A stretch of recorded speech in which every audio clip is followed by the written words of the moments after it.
오늘 사건 상황실에 전해진 화제의 뉴스입니다. 오늘은 수능 수험일인데요. 수험장으로 가는 길이 참 다사다난했습니다. 긴장된 표정으로 오토바이 헬멧을 쓰는 수험생. 만반의 준비를 다한 채 오토바이에 오르는데요. 보안 전문 기업인 ADT 캡스가 수험생들의 신속하고 안전한 입시를 위해 수험생 특별 호송 서비스를 실시한 겁니다.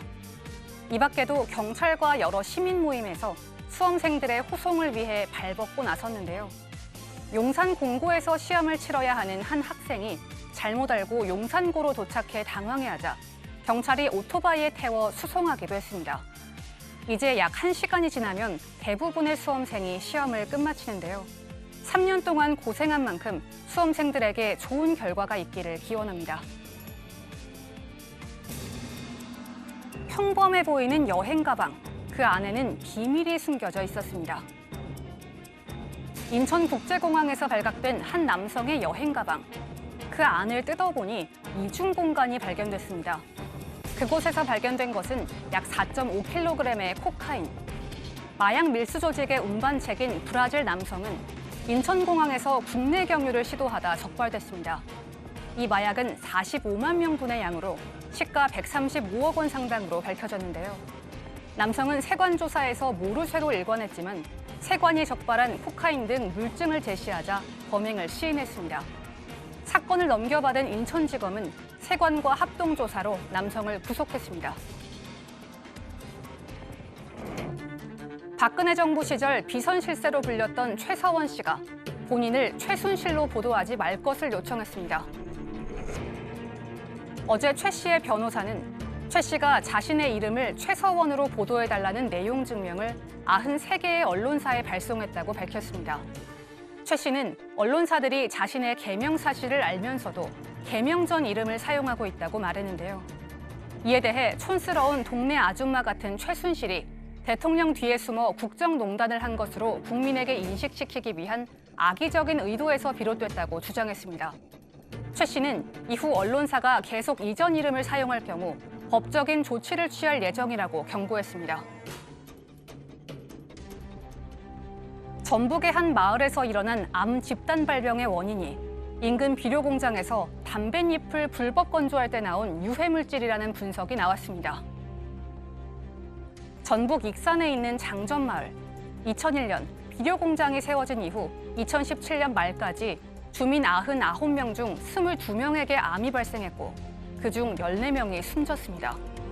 오늘 환경부의 장전마을 주민건강영향조사 결과에 따르면 비료 공장은 퇴비로만 사용해야 할 담뱃잎 찌꺼기인 연초박을 불법적으로 건조 공정에 사용한 것으로 확인됐습니다. 또한 연초박 건조 과정에서 발암 물질이 배출됐다고 덧붙였습니다. 해당 비료 공장은 2017년 4월 가동이 중단됐다가 비료관리법 위반 사항 등이 확인되면서 같은 해 말 폐쇄된 상태입니다.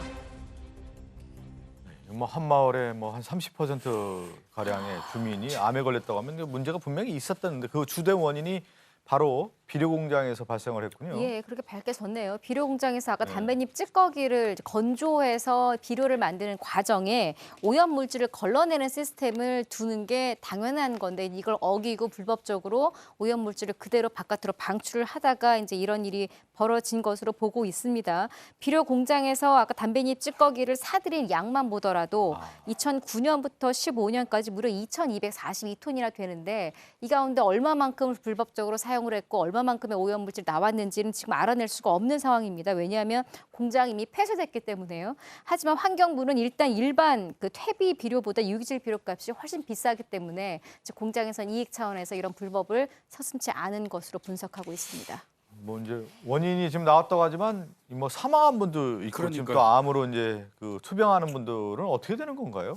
우선 그 지역 주민들은 그동안 무시당했다고 주장하고 있어요. 여러 차례 민원 제기했지만 적절한 조치가 취해지지 않았다라는 이야기인데요. 따라서 지자체가 이제 사과하고 배상 또는 보상을 하라는 겁니다. 그리고 또 법을 좀 정비할 필요가 있고요.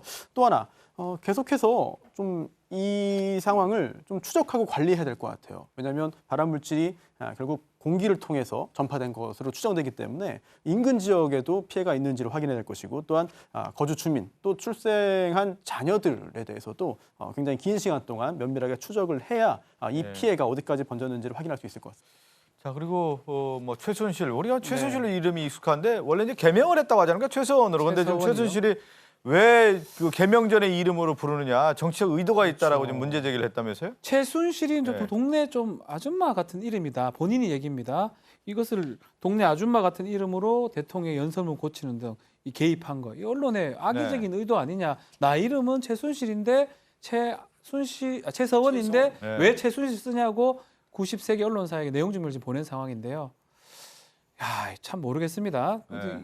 알 권리 측면도 있어요. 최서원이라 하면 딴 사람으로 오해할 수도 있고 많은 국민들이 최순실로 지금 알고 있기 때문에 그렇게 보도가 되는 건데 또 본인 입장에서는 성명권 자체가 자신의 행복 추구권이라고 또 얘기를 하고 있어요. 예. 모르겠습니다. 모르겠어요, 진짜로. 박지훈 변호사가 뭐 모르겠다고 하는데 뭐 최순실이란 이름으로 이제 그 워낙 뭐 국정농단 사건이 이제 불거졌기 때문에 그랬는데 뭐 그 자기의 본인이죠. 이제 최서원 씨가 자신의 이름으로 좀 불러달라고 언론에 이제 항의 요청을 했다고 봐야 되겠네요.